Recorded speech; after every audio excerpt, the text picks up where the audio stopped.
Hi guys, Chris here and welcome to a little showdown here between the Mi5S and the Galaxy S7. Now I'm just going to show you which versions I'm running. So the Galaxy S7 I have has the Exynos 88090 octa-core in there, as you can see here, and that has the Mali T880 GPU.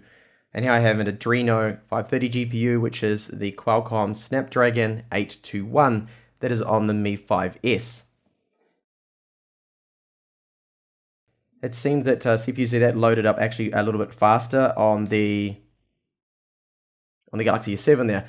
So what I'm going to do is just run through some apps here, and we'll see which one loads up fastest. I'll also run some benchmarks at the same time, but I'm going to edit ahead so you don't have to sit through the whole lengthy process of those actual benchmarks there.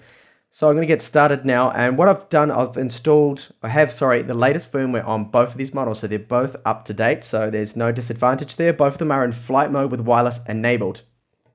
So first up, I'm going to go into Geekbench 4. That pretty much loaded up at the same time, I think. So I'm going to run the benchmark now and show you the results. So the Mi5S is about to finish.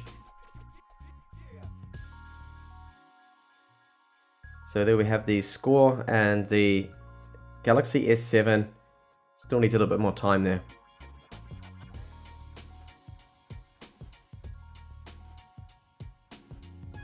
And you can see there that it gets a much higher score. So let's have a look now at Antutu 6.2.1.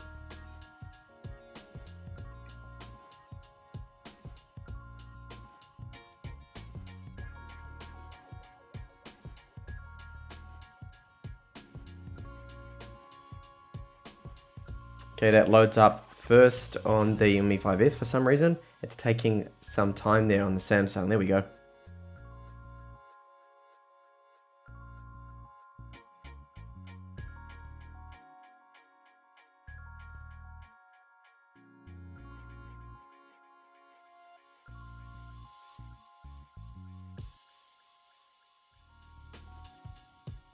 Okay, so they're almost neck and neck. The Galaxy S7 is slightly ahead here.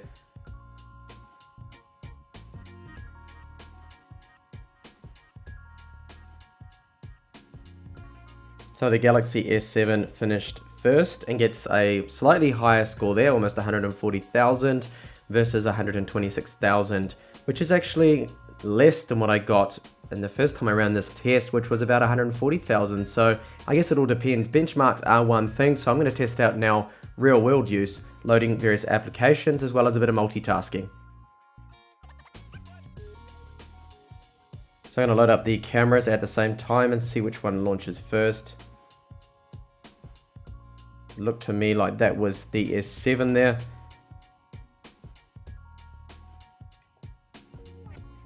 And I'm going to go into speed test, check out the wireless speeds. Now I'm going to have to run one after the other because I don't have two different networks to make the test fair. And now I'll try the Mi5. Now this is a hard test to do because I don't know if it's going to use the same test server. Okay, so the Mi5 came out on top there.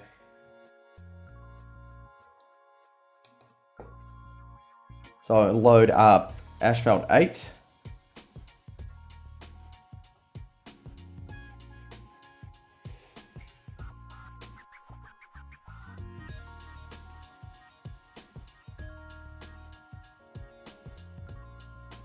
So S7 first to load. No surprise there really, because it does have 4 more cores.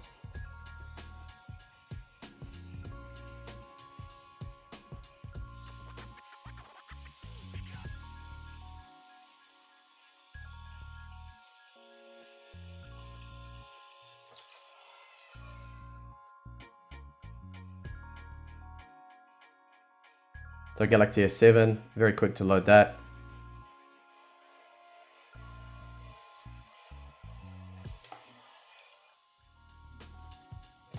And I'll load up Modern Combat 5. Again, looks like the Note, sorry, the S7. I keep calling it a Note for some reason because I've had so many Note devices. And there we go, the S7 wins again on the load times there.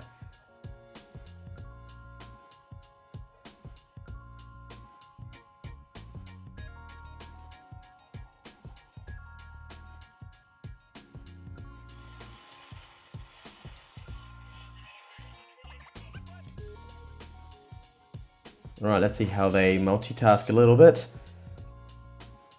Back into recent apps.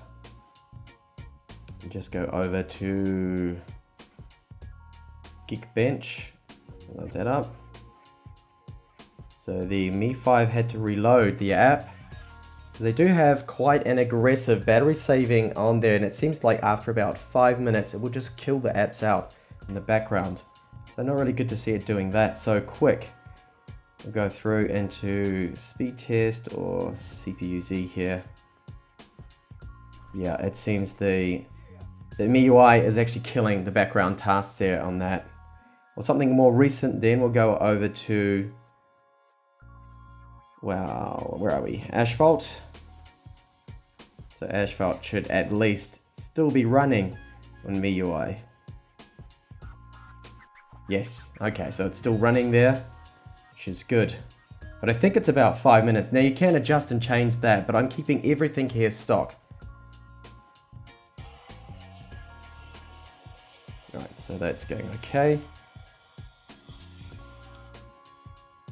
And back home on the 2. So overall snappiness, I think even though the benchmark scores, yes, they are higher, it does actually result here in real life performance also being higher, but we are 4 cores versus 8 cores there. And of course, 2 very different UIs. We have TouchWiz and MIUI 8. Okay, so I'm going to do 2 more tests. That is Play Store.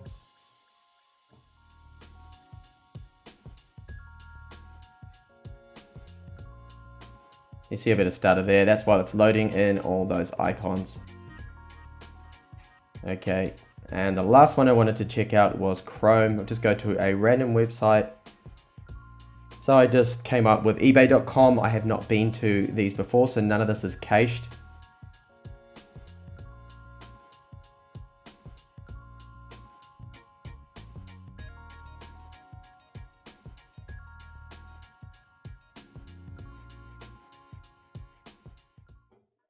Okay, so there's a little speed comparison, a bit of benchmarks there, and real life test between the Snapdragon 821 and the Exynos 8890. Thanks a lot for watching this clip, and if you haven't already, I do have a review of the Mi5S, and I will have a camera comparison coming up between the Galaxy S7 and the Mi5S here too as well, which was my main intention of buying the S7 was for the camera comparison. So it's 12 megapixels versus 12 megapixels. So hopefully I'll see you later on in some up and coming videos. Bye for now.